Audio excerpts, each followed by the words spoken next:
What's the cringiest moment you've ever seen on TV? If you watched The Office, chances are a few scenes immediately spring to mind. Um, there, Before we dive in, don't forget to subscribe to the channel and hit that like button if you enjoy content like this. Uh, really helps us out.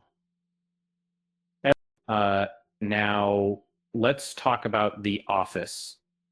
Uh, but It's one of the most iconic sitcoms of all time. But even this beloved classic has moments so awkward, they're almost unwatchable. The story of Dunder Mifflin's quirky employees is full of hilarity. Thanks to incredible performances by Steve Carell, John Krasinski, and Rainn Wilson. However, not every comedic moment strikes the right chord, leaving us squirming in discomfort instead of laughing out loud. Let's start with Gay Witch Hunt. Remember when Michael Scott accidentally makes an offensive comment about Oscar's sexual orientation? Classic Michael, completely oblivious to how inappropriate he's being until HR intervenes. But rather than doing the smart thing and apologizing, Michael doubles down in true Michael fashion. Things spiral as Michael forces Oscar to come out to everyone in the office, culminating in an uncomfortably forced kiss meant to be progressive. Spoiler, Scott's Tots. This one's legendary for its sheer awkwardness. Years earlier, Michael had promised to pay for a group of underprivileged kids' college tuition, convinced he'd be rich by the time they graduated.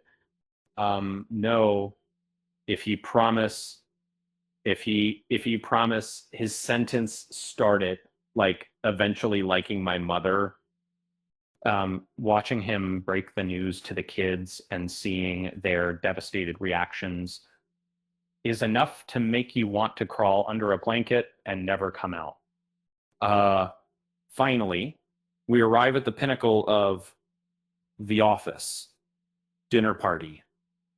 Michael and Jen invite Jim and Pam over for what can only be described as the most dysfunctional dinner of all time.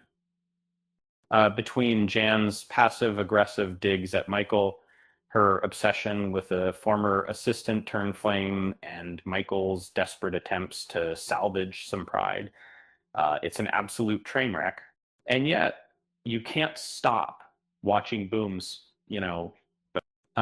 it's the type of secondhand embarrassment that feels oddly satisfying once it's all over. Also, don't forget the oversized plasma TV moment. Classic. By the way, why doesn't Michael have a plant at home? Because every time he bought one, he'd overwater it with man tears. All right, maybe that one's a stretch, but you get the idea. With that said, thanks for watching, and until next time.